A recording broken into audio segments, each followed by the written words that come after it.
सुबह के समय शहर के बस स्टैंड के पास एक महिला एक पुरानी बस में बैठी थी। बस भीड़ से भरी हुई थी। सब अपने अपने काम के लिए जा रहे थे।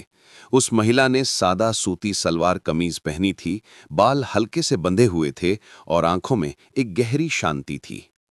किसी को अंदाजा नहीं था कि ये कोई आम महिला नहीं, बल्कि शहर की नई डीएम आरती वर्मा है। आरती वर्मा कुछ दिनों पहले ही जिले में ट्रांसफर होकर आई थी। उन्होंने सुना था कि उनके जिले में परिवहन विभाग में भारी भ्रष्टाचार है। ड्राइवरों से जबरन पैसे वसूले जाते हैं, चालान के नाम पर उन्हें धमकाया जाता है। आज आरती बिना बताए आम जनता की तरह खुद उस हालात को देखने निकली थी। बस धीरे धीरे हाईवे की ओर बढ़ रही थी। कंडक्टर टिकट काट रहा था। मैडम, कहाँ तक जाना है? आरती मुस्कुराई।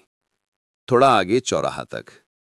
कंडक्टर ने टिकट दिया और कहा, मैडम ध्यान रखिएगा, आगे ट्रैफिक पुलिस खड़ी होती है, जो चाहे तो बस रोककर पैसा ले लेती है। नियम मानो या ना मानो, पैसे तो देने ही पड़ते हैं। आरती ने मन ही मन सोचा, क्या सच में इतना बुरा हाल है? कुछ देर बाद आगे एक बैरियर नजर आया। सड़क पर कुछ पुलिस वाले खड़े थे। उनमें से एक सब इंस्पेक्टर राजेंद्र चौहान, जो अपने इलाके में खौफ और रिश्वत दोनों के लिए मशहूर था। बस आते ही उसने लाठी से इशारा किया, ओए बस रुक, क्या फ्री में पेट्रोल जलाते हैं क्या? बस ड्राइवर डरते हुए बोला, साहब मैंने कोई गलती नहीं की। राजेंद्र गरजते हुए बोला, मुझे सिखाएगा तू कानून? जल्दी से 1000 रुपए निकाल वरना बस सीज। बस में बैठे सब लोग खामोश थे। किसी में हिम्मत नहीं थी कुछ कहने की। ड्राइवर ने डरते हुए जेब से कुछ पैसे निकाल कर दिए। आरती ने सब देखा।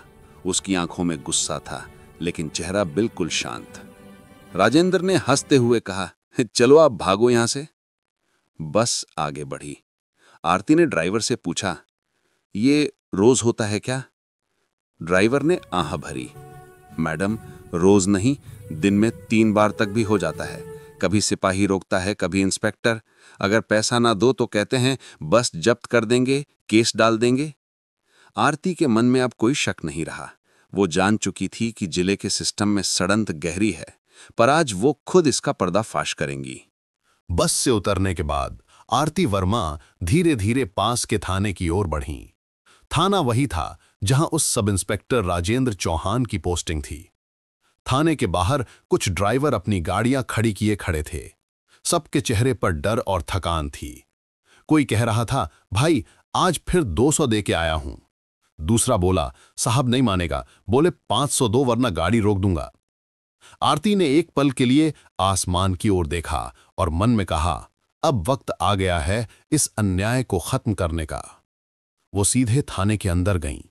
ड्यूटी पर बैठे सिपाही ने पूछा, कौन हो मैडम, क्या काम है? आरती ने शांत स्वर में कहा, मुझे सब इंस्पेक्टर राजेंद्र चौहान से मिलना है।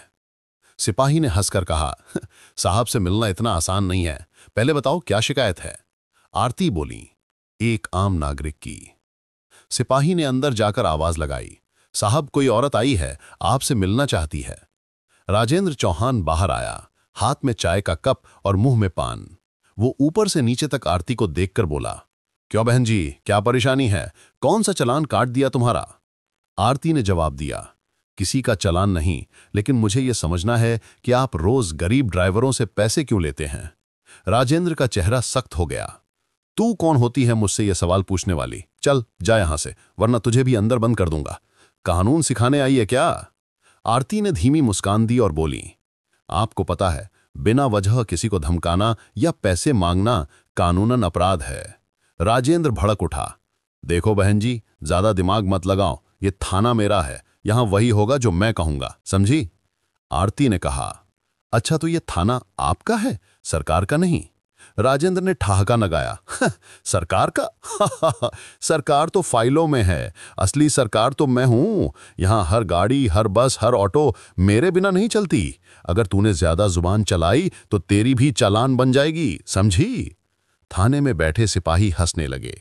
राजेंद्र ने चाय का कप टेबल पर पटका और बोला, अब जा यहां से वरना जेल दिखा दूंगा। आरती ने सिर झुकाया जैसे डर गई हूं। धीरे से बोली, ठीक है मैं जा रही हूं, लेकिन याद रखना, जब अगली बार मैं आऊंगी तब ये कुर्सी तुम्हारी नहीं होगी। राजेंद्र ने हंसते हुए कहा, देखो देखो, धमकी दे रही है, जा जा, बहुत देखे हैं तेरे जैसे। आरती ने कोई जवाब नहीं दिया, बस शांति से मुड़कर बाहर निकल गईं।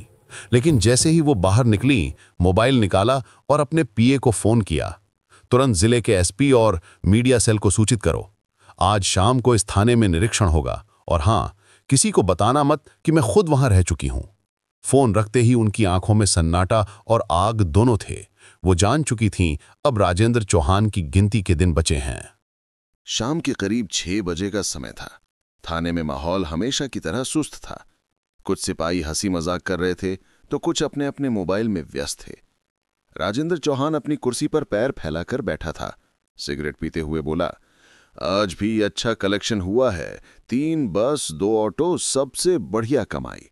पास में बैठे हवलदार ने हंसते हुए कहा, साहब, भगवान करे ऐसा ही रोज कलेक्शन होता रहे। अभी वो बातें कर ही रहे थे कि तभी बाहर अचानक सायरन की आवाज गूंजी। सबके कान खड़े हो गए। एक गाड़ी थाने के बाहर आकर रुकी। दरवाजा खुला और कुछ अधिकारी तेजी से अंदर आए। उनके पीछे एक महिला कदम दर कदम आत्मविश्वास से बढ़ रही थी। राजेंद्र चौहान बोला, कौन हो तुम लोग? किसकी इजाजत से अंदर आ रहे हो? तभी एक अधिकारी ने जोर से कहा, सावधान, डीएम आरती वर्मा मैडम आ चुकी हैं। थाने में सन्नाटा छा गया। राजेंद्र चौहान के होठों से सिगरेट गिर पड़ी। वो कुछ सेकंड तक स्तब्ध खड़ा रहा। क्या? डीएम? फिर उसकी नजर उस महिला पर पड़ी जो सुबह बस में बैठी थी। वो वही थी, वही साधारण कपड़े वाली औरत। आरती ने सीधे उसकी आंखों में देखा और कहा, अब पहचान में आई मैं कौन हूं। राजेंद्र का चेहरा पीला पड़ गया। वो हकलाने लगा, मैडम, वो सुबह मैं आपको पहचान नहीं पाया, मुझसे गलती हो गई। आरती ने सख्त आवाज में कहा, गलती? ये गलती नहीं, अपराध है। इंस्पेक्टर साहब, आपने गरीब ड्राइवरों से पैसे लिए, उन्हें धमकाया और सरकार की वर्दी को अपनी जागीर समझा। थाने के अंदर बैठे बाकी सिपाही सिर झुका चुके थे। आरती ने कहा, तुम सबको लगता होगा कि कोई नहीं देखता, कोई नहीं सुनता, पर याद रखो, जनता की आह बहुत ताकतवर होती है। फिर उन्होंने अपने स्टाफ को आदेश दिया, पूरा थाना सील करो, हर रिकॉर्ड, हर रसीद, हर नकद रकम की जांच होगी। अधिकारी तुरंत हर फाइल खोलने लगे। कैश ड्रॉअर से नोटों के बंडल निकले, नकली चालान बुकें मिली और रिश्वत की लिस्ट भी बरामद हुई। आरती ने उन सबूतों को देखकर कहा, ये सब तुम्हारे लालच का सबूत है राजेंद्र चौहान। राजेंद्र बोला, मैडम माफ कर दीजिए, मैं दोबारा ऐसा नहीं करूंगा, बस एक मौका दीजिए। आरती ने कठोर स्वर में कहा, एक मौका गरीबों को भी दो ना, जिनसे तुमने उनकी रोजी छीनी थी। थाने का माहौल अब डर और शर्म से भरा हुआ था। आरती ने एसपी को आदेश दिया, इंस्पेक्टर राजेंद्र चौहान को तत्काल प्रभाव से निलंबित किया जाए और उसके खिलाफ भ्रष्टाचार और बल प्रयोग के तहत एफआईआर दर्ज की जाए। एसपी ने सलाम ठोका, जी मैडम। तुरंत राजेंद्र के हाथों में हथकड़ी डालती गई। वो कांपते हुए बोला, मैडम, मैंने कभी सोचा नहीं था कि जो औरत सुबह मेरे सामने खड़ी थी वही मेरा फैसला सुनाएगी। आरती ने शांत स्वर में कहा, और मैंने भी नहीं सोचा था कि मेरी आंखों के सामने वर्दी में लुटेरा देखूंगी। थाने के बाहर मीडिया का हुजूम लग चुका था। कैमरे चमक रहे थे, लोग चिल्ला रहे थे, डीएम आरती वर्मा जिंदाबाद, भ्रष्टाचार मुर्दाबाद। आरती वर्मा बाहर आई, भीड़ की ओर मुड़ी और बोली, आज ये कार्रवाई सिर्फ एक इंस्पेक्टर के खिलाफ नहीं, बल्कि उस सोच के खिलाफ है जो वर्दी को ताकत नहीं, व्यापार समझती है। कानून का असली मतलब है इंसाफ, न कि इनकम। भीड़ तालियों से गूंज उठी।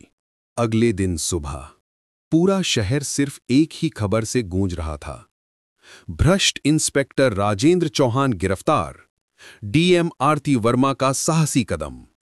अखबारों के पहले पन्ने पर उसकी तस्वीर थी, सिर झुका हुआ, हाथों में हथकड़ी, और पीछे लिखा था, कानून के हाथ लंबे हैं। आरती वर्मा अपने ऑफिस में बैठी थीं। कमरे में हल्की धूप छनकर आ रही थी।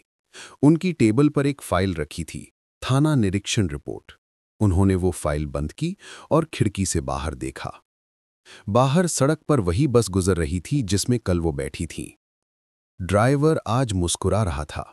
उसकी आंखों में आभार था, जैसे कह रहा हो, मैडम, आपने हमारी आवाज सुनी। आरती के चेहरे पर हल्की मुस्कान आई। उन्होंने धीरे से कहा, कभी कभी सच्चाई बोलने के लिए वर्दी नहीं, हिम्मत चाहिए। उसी समय सचिव अंदर आया और बोला, मैडम, प्रेस कॉन्फ्रेंस के लिए सब तैयार है। आरती उठी, फाइल हाथ में ली और बाहर चली गई। हॉल में सैकड़ों पत्रकार, कैमरे और माइक की चमक थी। पहला सवाल आया, मैडम, आपने खुद को आम महिला बनाकर निरीक्षण करने का फैसला क्यों लिया? आरती ने शांति से जवाब दिया, क्योंकि सच्चाई कभी सरकारी गाड़ियों में नहीं मिलती, वो सड़कों पर, बसों में और लोगों की निगाहों में छिपी होती है।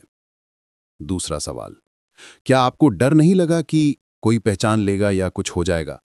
आरती ने मुस्कुरा कर कहा, जो डर गया वो बदलाव नहीं कर सकता, और जो ईमानदार है उसे किसी पहचान की जरूरत नहीं होती। पूरा हॉल तालियों से गूंज उठा। कई पत्रकारों की आंखें नम थीं। आरती ने अपनी बात खत्म करते हुए कहा, ये जीत सिर्फ मेरी नहीं, उन सब की है जो अब भी सच बोलने की हिम्मत रखते हैं। उस रात आरती अपने घर की बालकनी में खड़ी थी। आसमान में चांद चमक रहा था। नीचे शहर की बत्तियां टिमटिमा रही थीं। वो धीमे स्वर में बोली, शायद अब ये शहर थोड़ा साफ सांस ले सके। हर समाज में कुछ राजेंद्र चौहान होते हैं, पर हर दौर में कोई ना कोई आरती वर्मा भी होती है, जो दिखावे से नहीं, सच्चाई से बदलाव लाती है।